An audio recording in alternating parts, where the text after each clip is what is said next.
Hi guys, Kirk here with Kirk Giordano Plastering.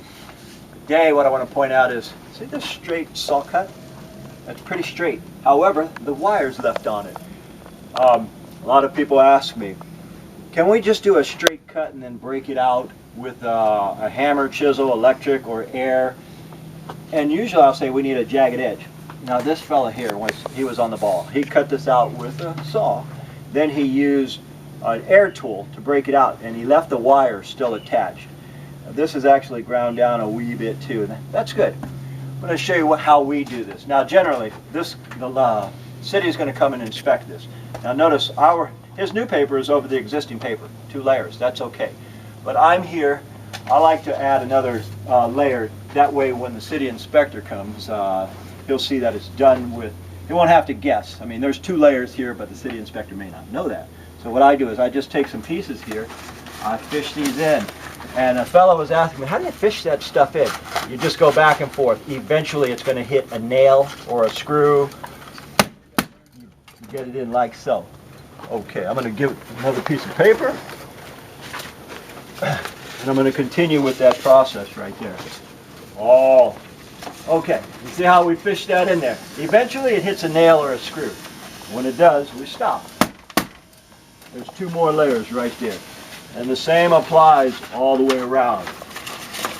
What we're going over, you see that one went in about 1.5 inches. That's good. Put a couple staples right there and we trim it out like so. Okay, now that we're trimmed out, I'm going to take you to a window that we've already done. And that just, we do both sides like this, and then we're actually going up underneath there. We got about a 3-inch stucco lip, and we're not worried about water right up there, but I'm going to caulk that line anyhow. We are in back of this as far as we can go. All right, here's another thing. Because we're going over, say, what they have here is not a shear wall. It's not a plywood. It's actually a type of spongy board. It's like sheetrock, except it's very spongy. If I was to try to put this here and use my staples, it just pops out because the board is too spongy. Some of them, there you go. So what I'm doing is I'm using my big gun. I turn the compressor off, so I might run out of air, but if it's on, it'll drown me out. Here's what we do. We put some staples. We put staples here and tie it all in. Take the head, tie that in. Anywhere where it needs still a little bit of wire, we'll take some new wire, fur it out. Put this wire here, and we're going to complete this process through the entire window. This is just to tie it in. Let's see here. And keep in mind, the idea of this video is to show you a straight saw cut. See that straight saw cut?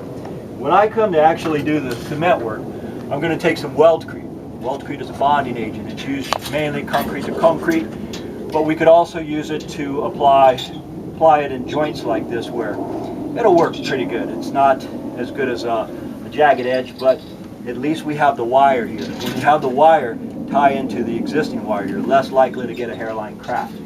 So that's what we're doing here today, and of course when I get ready to do the stucco another day after inspection, I'm going to show that also, because that's a common question folks ask me about straight edges and how to tie it in, because I usually recommend a jagged, but again this does work right here, especially with a precautionary measure of weldcrete.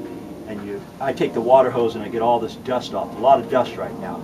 So anyhow, that is how we repair this. And again, if you have any excess, we're allowed to be about a 1/2 inch from the window with the wire, but I like to get about a little closer than this. This is solid inch. 1/2 inch is okay, so that's why I had Dan cut me all these rippers here. Anyhow, my name's Kirk. I'm with Kirk Giordano Plastering, and as usual folks, we'll see you on the next one.